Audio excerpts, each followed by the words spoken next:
Hi there, so this is the piano that I mentioned. It's a Hardman grand piano in stock. I haven't put it in stock because I hadn't had time to, and it's just been waiting to go into the showroom. But it's a nice American, fully restored piano that I bought from a client who was down moving to smaller space and bought an upright piano. Some markings on the finish where the tuners have been opening up the piano. Hopefully that wasn't us, but we can touch that up, I think, and color that in with furniture scratch. I'm not too familiar with the brand Hardman Peck, to be honest with you. There isn't too much information for what I've seen briefly. The client did give me some information. Storage space right now, so it's not a really good space to have a look at the whole cabinet, but overall it's in pretty good shape. It's like it was repolished by somebody when it was restored, I believe. The piano has been refinished in mahogany, and it's rather nice. It's a rather nice finish. The pins look like the standard size, so that's and we've tuned it many times actually for the client before we bought it from. The dampers are new, and they're working well.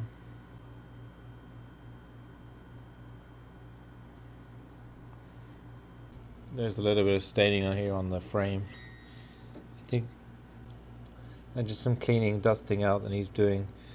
As you can see, they've redone the soundboard with a new decal. It does have one string replacement in the bass. I believe we replaced that.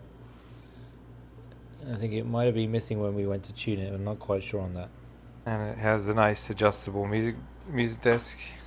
And the three pedals. The keytops are new. They've been replaced for plastics. I'm pretty sure they were ivory originally, but ivory there tends not to be many pianos I've seen lately that have good ivories anymore. So in most cases, I would replace ivories unless you can clean them up, buff them up, and they look good. But in many cases, they don't. The serial number indicates that the piano is from 1914, so it's 110 years old.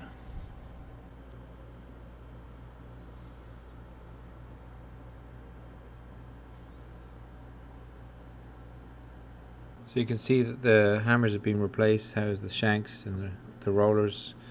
The shanks and rollers usually get replaced with a hammer, and when it's this old, it's got the original back checks on. The whipping itself is the original whipping.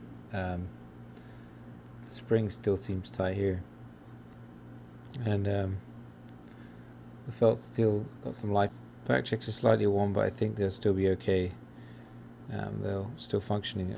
There's very light grooving on the top of the hammers, so I don't think we need to replace or maybe just lightly sand them down. And yeah, the hammers, the action is adjusting. They probably most of the action regulation he's doing is how the hammer should be checking, really pretty accurate. And the repetitions slightly loose, but we can lubricate that with some Pro Felt to make it expand again, because the rest are tight. There's just one there. Felts generally are tight. We'll put some Pro Felt on there. There's also some markings on the left-hand side of the piano here. Some damage on the side here. Interesting, you have some duplex scaling on it, which means that the string lifts after the bridge stops the string. The back portion is lifted, which allows for some harmonic resonance. So it gives it a glistening sound when you play, when you do that to the string. That's there, and that's nice to. Tone wise, it's got a nice tone.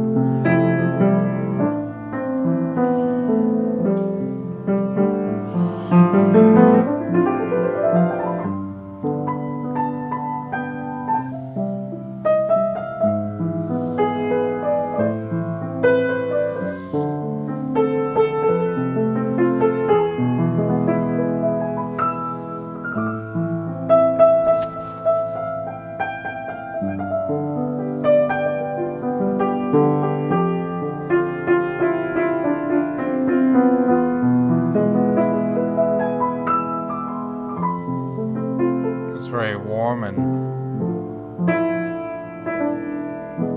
just very nice, smooth.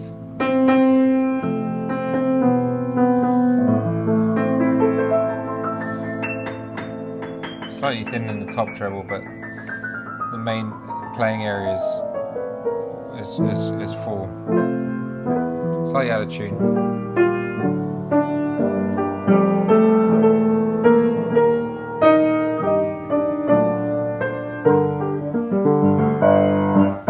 bass.